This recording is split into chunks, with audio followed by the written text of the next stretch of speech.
Morning प्यारे बच्चों exercise 5.3 से क्वेश्चन नंबर 6 ले रहे हैं।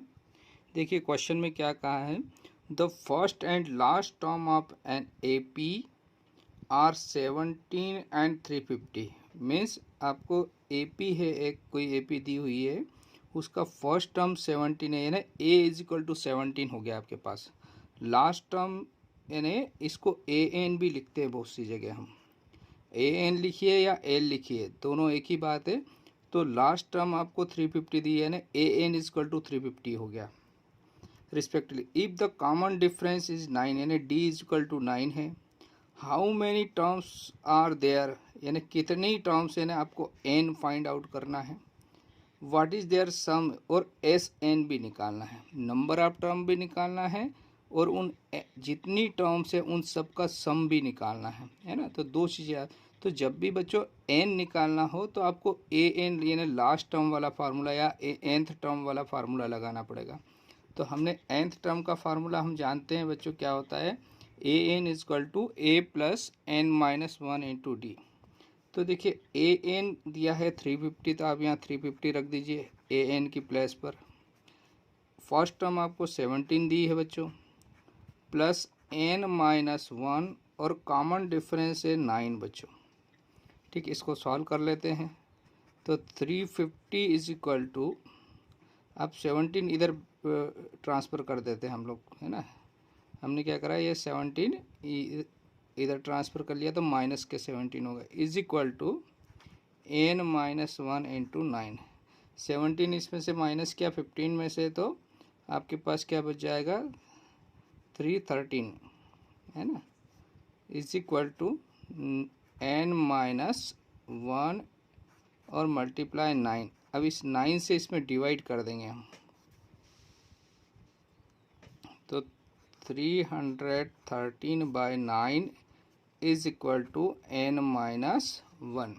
अब 9 से इसको डिवाइड करते हैं 313 को, ये 50 थी, 13 नहीं 33 हो गया, सॉरी। देखिए ये इसको 33 है ना, 33 को 9 से डिवाइड करेंगे तो 9 से 3 से, अगर 9 से नहीं आ रहा तो 3 से डिवाइड कर लीजिए। 3 3 ज़ा 9, 3 1 ज़ा 3 1 ज़ा 3 1 ज़ा, ठीक है ना। तो ये आ जाएगा 111/3। अब 3 से इसमें फिर डिवाइड कर सकते हैं, है ना। 3 3 ज़ा 9, 2 बचा तो 21 हो गया, ठीक है ना। तो ये कितना हो जाएगा, 3 7 ज़ा 21। मीन्स आपको क्या मिल रहा है बच्चे यहाँ से, 37 is equal to n minus 1। इस 1 को अगर इधर ट्रांसफ़र कर देते हैं तो ये हो गया 37 plus 1 is equal to n. Means आपको एन इज इक्वल टू 38 मिल गया। तो ये एक फर्स्ट आंसर आ गया आपका। क्या आ गया बच्चों, फर्स्ट आंसर क्या आ गया, N is equal to 38।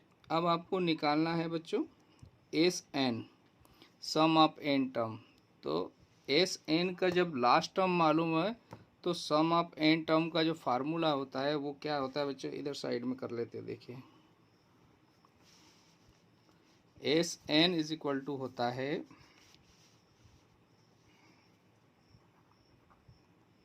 N by 2 a plus l, ठीक है बच्चों। तो एस एन निकाल रहे हैं हम, तो S N is equal to n की प्लेस पर 38 रख देते हैं, है ना। तो ये हो जाएगा 38/2। फर्स्ट टर्म आपको मालूम है बच्चों कितना दिया हुआ, first term 17 plus last term है आपके पास 350। चाहे तो इसको एन का यहाँ भी वैल्यू रख दीजिए, 38 रख दीजिए, तो ये हो जाएगा 19। और इनको ऐड कर दिया हमने किसको, 17 और 350 को, तो 367 आ गया बच्चों। और 19 का 367 में आप मल्टीप्लाई करेंगे तो मल्टीप्लाई करने पर हमको मिल रहा है 6973। आप साइड में करके देख लेना, ठीक है बच्चों। तो ये सम आ गया, एस 38 भी लिख सकते हैं, एस एन भी लिख सकते हैं। तो हमारा जो रिक्वायर्ड आंसर है वो क्या क्या हो गया बच्चों, ये दो आंसर आ गए। एक आंसर एन इक्वल टू 38 और सेकेंड आ गया सम ऑफ एन टर्म्स कितना आ गया 6973। तो हैंस लास्ट में आप लिख दीजिए hence number of term n is equal to 38 and sum या एस एन भी लिख दीजिए चाहे तो एस एन इजकल टू कितना आ गया 6973। ये आपके रिक्वायर्ड आंसर हुए बच्चों। एक बार और समझ लीजिए आपको क्वेश्चन में क्या कहा है। फर्स्ट टर्म दी है, लास्ट टर्म और कॉमन डिफरेंस दिया है। तो पहले एन निकालने के लिए हमेशा nth टर्म या लास्ट टर्म का यूज़ करते हैं। तो यहाँ से जब इसको सॉल्व किया तो एन इजक्वल टू हमको 38 मिल गया बच्चों। 38 आ गया तो सम ऑफ एन टर्म का फार्मूला लगा लिया। जब लास्ट टर्म मालूम हो तो सम ऑफ एन टर्म का फार्मूला लगाते हैं। यहाँ पर वैल्यू हमने पुट करी है बच्चों। तो एन की जगह 38, फर्स्ट टर्म 17 और लास्ट टर्म 350 दिया। सॉल्व किया तो 6973 और ये दोनों ही हमारे रिक्वायर्ड आंसर हैं बच्चों। ओके, थैंक यू प्यारे बच्चों। क्वेश्चन नंबर 7 देखिए। Find the sum of first 22 terms of an AP in which D is equal to 7 and 22nd term is 149। Means आपको क्या क्या दिया है कि एक AP है जिसमें common difference D is equal to 7 है बच्चों एंड इसका 22nd यानी 22वां पद है 149। तो आपको कह रहा है वो कि इसके 22 टर्म्स का क्या निकालना है, आपको सम निकालना S22। तो देखिए हमारे पास ए अभी मालूम नहीं है हमको, ठीक है ना। और S sum of n terms के दो फार्मूले हैं, लेकिन लास्ट टर्म मालूम हो तो हम कौन सा फार्मूला लगाते हैं, S n is equal to n/2 a plus l. तो आपको लास्ट टर्म मालूम है बच्चों, ये दिया हुआ, इसको एल भी लिख सकते हैं हम, है ना। क्योंकि इसकी भी इसमें 22nd टर्म है तो इसकी भी लास्ट टर्म क्या होगी, सम जो निकालना है उसका लास्ट टर्म भी कितना हो जाएगा, एल होगा। तो एल 149 हो गया बच्चों। एन अपने को 22 दिया हुआ है लेकिन ए मालूम नहीं है बच्चों। तो ए निकालने के लिए हमको किसका यूज़ करना पड़ेगा, ये ए लास्ट टर्म या nth टर्म वाला फार्मूला, यानी A22 को हम लिखते हैं बच्चों a प्लस 21D। तो A22 का वैल्यू दिया है 149, यानी इसके 22nd टर्म जो है 149 है। ए आपको निकालना है बच्चों और 21 मल्टीप्लाई डी का वैल्यू है 7। तो ये दोनों का मल्टीप्लाई करके इस तरफ ट्रांसफ़र कर देते हैं। 149 इजकल टू ए और ये 147 हो गया बच्चों, है ना। तो 147 को इस तरफ माइनस कर दिया हमने। 149 minus 147 is equal to a. This implies ये हो जाएगा 2 इज इक्वल टू ए। तो ए का वैल्यू क्या है बच्चों, 2 आ गया आपका। ए मालूम हो गया बच्चों, एल मालूम है, एन मालूम है, तो S22 आ जाएगा। बहुत आसान क्वेश्चन हो गया बच्चों ये तो अब हम S22 यानी सम ऑफ 22 टर्म्स यानी एस एन का फार्मूला लिखिए या S22 लिख दीजिए आप। तो एन की जगह आ जाएगा बच्चों 22/2 और ए की जगह आप क्या लिखेंगे 2 बच्चों, प्लस लास्ट टर्म आपको कितना है 149। तो बस आपका हो गया क्वेश्चन कंप्लीट। तो अब क्या करेंगे, इसको सॉल्व करेंगे तो 2 से डिवाइड किया 22 में तो 11 मिला बच्चों आपको, और यहाँ हो गया ये 151। तो 11 का 151 में आप मल्टीप्लाई कर लीजिएगा तो S22 इजकल टू आपको आंसर मिलेगा बच्चों 1661, है ना। इन दोनों का मल्टीप्लाई करेंगे तो 1661, है ना। ये आपका सेकेंड आंसर आ गया। तो ये दोनों ही आपको निकालना था, यह सिर्फ आपको S22 निकालना था। तो ए इसके लिए ज़रूरी था तो ए भी निकाल लिया हमने और यही आपका रिक्वायर्ड आंसर हो गया बच्चों। तो क्या करा एक बार और देख लीजिए, बहुत छोटा सा क्वेश्चन है बच्चों। आपको दिया हुआ है कॉमन डिफरेंस और लास्ट टर्म दी है, तो लास्ट टर्म की मदद से हमने ए निकाल लिया बच्चों।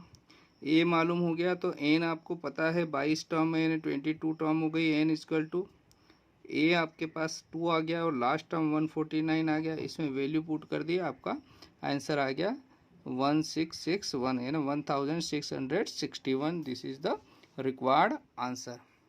ओके, थैंक यू बच्चों क्वेश्चन नंबर 8 ले रहे हैं। 5.3 एक्सरसाइज चल रही है हमारी।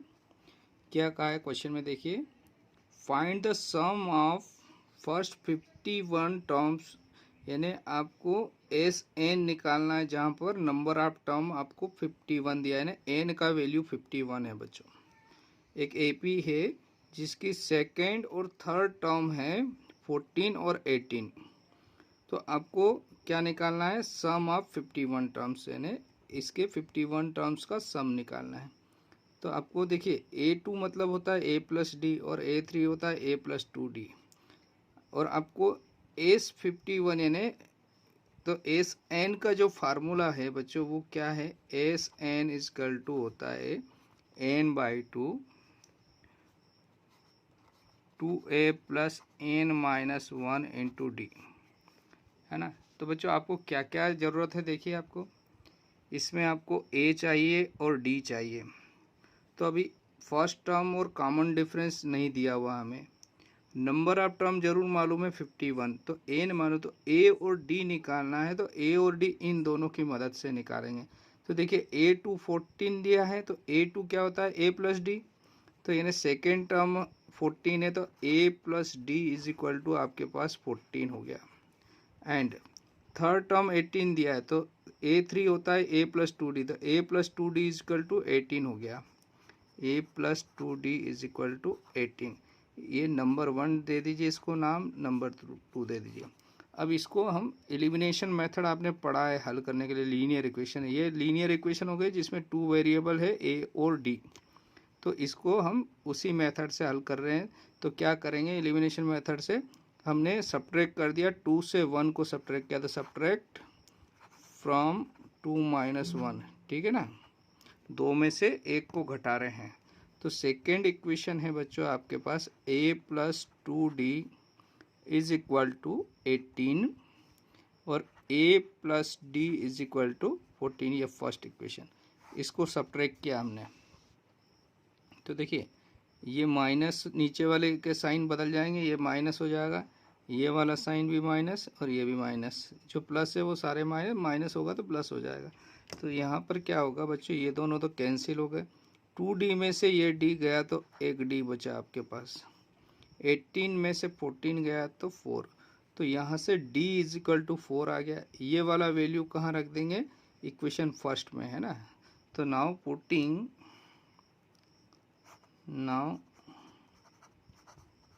Putting D is equal to 4 in equation first. Equation first क्या है बच्चों, A+D इज इक्वल टू 14, तो D का वैल्यू आपने यहाँ पर कितना रख दिया है, 4 is equal to 14। This implies A is equal to 14 - 4, तो A का वैल्यू आपको मिल गया है 10। तो आपको A मालूम हो गया है बच्चों और D भी मालूम हो गया, D भी कितना आ गया 4, A और D 4 A 10 आ गया, D 4 आ गया। आपको निकालना SN, तो SN का फार्मूला क्या होता है, चूँकि लास्ट टर्म नहीं मालूम है इसलिए आपको पूरा बड़ा वाला फार्मूला, मतलब n/2 2a + n-1 into D, इस फार्मूले को अप्लाई करना पड़ेगा। तो यहाँ पर वैल्यू पुट कर देते हैं बच्चों।